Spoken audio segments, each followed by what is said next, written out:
Kevin tells me they're drinking Kona coffee today.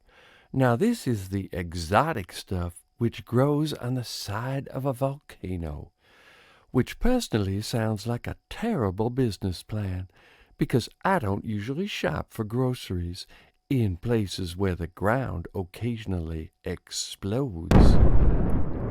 Kevin swears it's special, so I let him and Professor Davids decide whether Kona tastes like paradise or just very expensive dirt.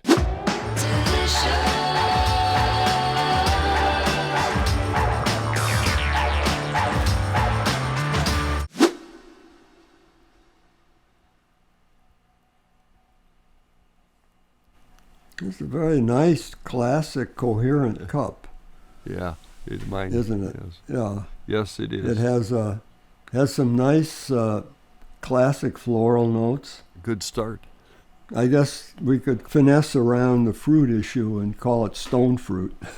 Stone fruit, yeah. Stone fruit is, I'm beginning to see why Coffee Review likes stone fruit as a term. Well, we don't use it that much. You don't use it that much, huh? Okay, yeah, we well. try to avoid it because it's... You try to avoid it, I see. Seems like a cop-out. Yeah, but it's an obvious one. Right. It's a cop-out because it's so applicable and safe. And the structure so far in the nose, it's kind of nice, high-toned, but has some range. Very pure, clear. This, to me, would be what the classic Kona cup, classic goal for the Kona cup. Pretty close to it. It doesn't quite soar like that Columbia bee that we tasted. It's sort of gently perfumed, not in an artificial sense. It's very fresh,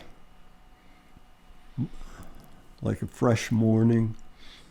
I think anyone would like this. If I were trying to convince someone to try coffee, this would be a good way to start. And I would say that basically the structure is the main beauty here. The sweetness and coherence and the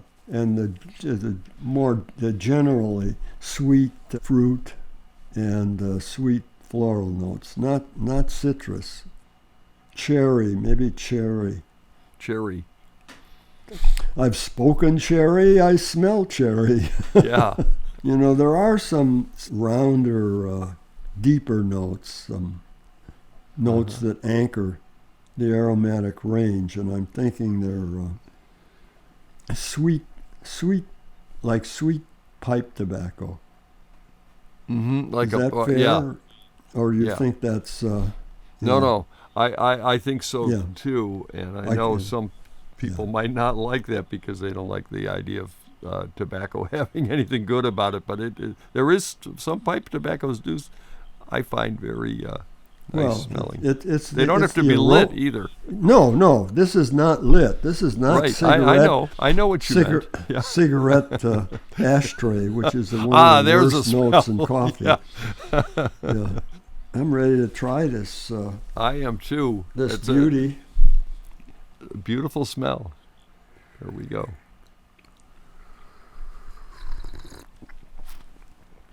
I will say, I'll leap ahead to the finish. It has a very nice finish. Yeah, the finish is nice. It resolves in a lovely way. But the first sip in the cup, I'm getting a little imbalance in the acidity. It's certainly a letdown compared to the original aroma. But that's not unusual, but yes. Yeah, I think it's a failure in what I call the structure, the basic tastes. It's a little sharp. If you wanted to be really nasty to it, you could say it's slightly metallic. That's overdoing it. Yeah, I could see that, but yeah, it's pretty nasty to it, yeah. I think it's an overstatement to say it's sharp. It's a way overstatement to say it's metallic, but it doesn't have any softness or nuance to it, the acidity. It just sort of, doesn't hit you hard, but it's there and it takes over. But then in the finish, it smooths out to me. Well, my prediction would be in 5 to 10 minutes, this is going to be different sipping experience. Good point, Kevin, yeah. When it cools down, some of that slight edginess to the acidity will soften. And ironically, sometimes when the cup cools and when you're not being overwhelmed by some element of the structure, you can actually pick up aromatic notes better.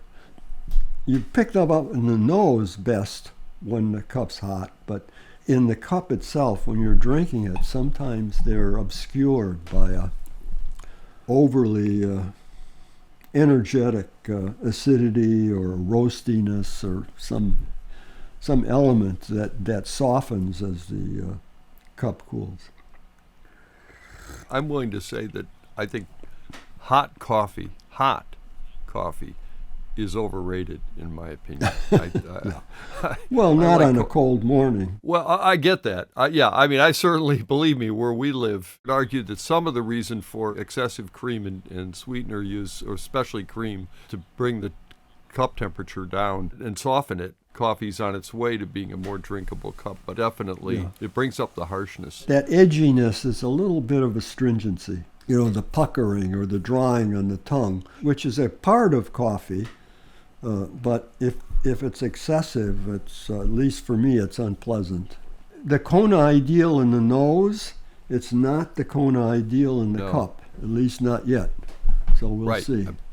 I have no clue which end of the spectrum it is. Here's part of the introduction that I neglected to say, which is, of course, that this ideal Kona cup that I'm talking about is a medium roasted cup, not dark. In about the year 2000, when everything was dark roasted in the United States, if you bought a Kona coffee, it would be medium roasted, and in the supermarket in particular. So people who unconsciously gravitated away from dark roasts but wanted a quality cup often would pick the Kona blend. So that was Kona, the rare exotic coffee that cost roughly the same as sending a child to community college. According to the boys, it's smooth and delicate. According to me, it's still coffee, which means after 2 cups, I'll be vacuuming the curtains. But hey, if you enjoyed watching them argue over lava beans, stick around. Next time, it could be even stranger. Who knows?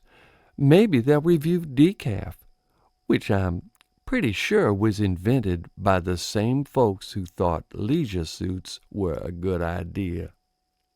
Well, I never.